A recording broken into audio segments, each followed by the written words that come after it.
람보르기니, 맥라리언, 벤츠 이렇게 샀는데 차가 3억짜리 차인데 도장이 한번 손상이 되게 되면 원상 복구할 수 있는 방법은 없습니다. 다시 도장을 해야 되는 거고, 신차가 출고되고 나오면서부터 이미 차량은 생활 스크래치나 차량이 변색이 올 수 있는 위험에 노출되어 있습니다. 사치를 떠나서 무조건 해야 된다는 거예요. 신차 때 광택이라는 것은.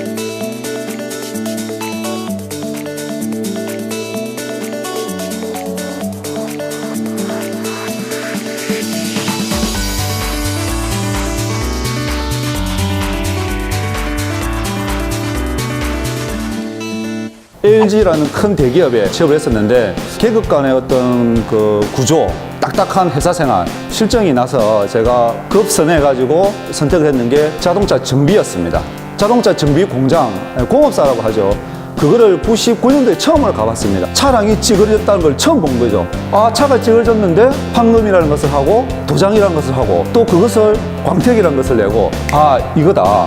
직종을 선택하고 해볼 만한 게 자동차 광택업이구나. 디테일 문화는 개개인의 어떤 오너 입장에서 봤을 때 디테일 문화가 저변 확대가 되어 있고, 폴리싱 또는 광택이라는 것은 신차처럼 유지하기 위해서 업소에 전문적인 어떤 시설, 그 다음에 전문적인 약품, 시간과 노동력 사용해가지고 디테일을 넘어선 그것을 전문 업소에서 하게 되는 것을 광택이라고 손님들이 이해를 하신다고 보시면 되겠습니다. 운행 중에 생긴 생활 스크래치라든지 또는 오염 물질 제거하기가 쉽지 않은 그런 워터스팟, 모든 트러블을 해결을 하는 그 공법을 자동차 광택이라고 하는데, 일반 손님들께서는 단순히 광택이라고 얘기하면 그냥 1, 20만 원에 광택을 하는 구조를 가지고 있습니다.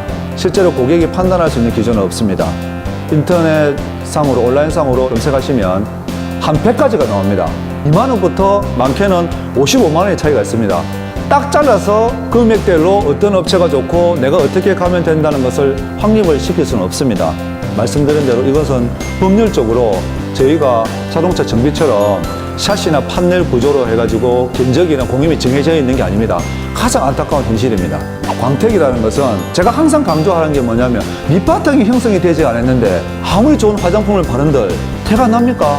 표면의 상태가 어떻는지를 시공하는 업체는 정확하게 판단을 해서 적절한 연마제, 고객이 나는 돈이 20만 원밖에 없는데 그 고객이 50만 원짜리 시공을 하냐는 거죠. 폴리싱을 했고 도장면을 깨끗이 하든 컴파운딩을 해가지고 광택면을 정반사로 만들든 어쨌든 도장의 결함을 수정하고 난 이후에는 고객이 1년, 2년 내구력을 논할 수가 있는 겁니다. 오너의 입장에서 내가 차량을 정말 좋아하고 내가 디테일러가 되고 싶다, 내가 손수 뭔가를 좀 해보고 싶은데 좀 도움을 줄 수 있는 데가 극히 없다는 거죠.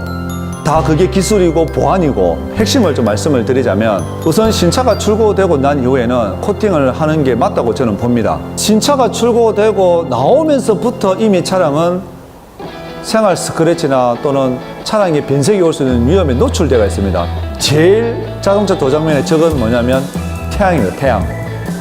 자외선이 그대로 지금 쏘고 있는 상황이지 않습니까? 그러면 코팅이 버티지를 못하고 서서히 떨어지다 보게 되면 원 도장막이 나오고 표면에 거칠게 거칠어지는 겁니다. 그러면 기스가 더 많이 가는 거고, 도장이 출고된 이후에는 도장면에는 아무런 리스크가 없습니다. 왁싱을 사용해서 버핑을 하는 방법도 있고, QD라 해가지고 퀵 디테일러라 해가지고 액상 타입의 코팅제를 도포하는 방법도 있습니다. 어떤 방법을 선택하는 것 중에 가장 조심해야 될 것은 바로 얼룩입니다. 얼룩.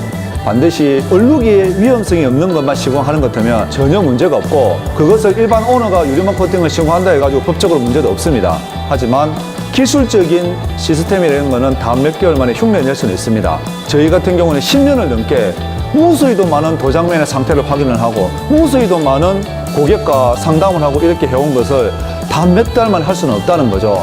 폴리싱을 하기 위해서 이때까지 고생한 게 아닙니다. 원천적인 자동차 도장막 결함을 수정할 수가 있는 그것을 연마라고 보거든요. 그 소수성 연마 기법을 지금껏 고수해오고 있는 겁니다.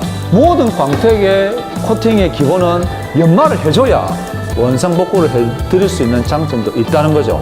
직업군이 없어서 천대받는 직업일 수는 있겠지만 자동차 광택이, 저는 단언컨대 지금이라도 국가기술 자격증이 발급이 돼서 국제기능올림픽 때에 우리 대한민국의 선수들 가면 저는 무조건 금메달 딴다 봅니다. 자동차 정비하는 곳에서 자동차 내외장까지 담당할 수는 없습니다. 받아들이는 자세가 오픈 마인드가 돼야 되는 상황이고, 고객으로 하여금 자동차 광택은 무식하게 시간 지나서 떼뺏기고 시간 지나서 기스 제거하고 이런 아주 저급한 어떤 일을 하는 직업군이 아니고 세계 인류 기술자들이 가지고 있는 기술력이라고 저는 판단이 됩니다.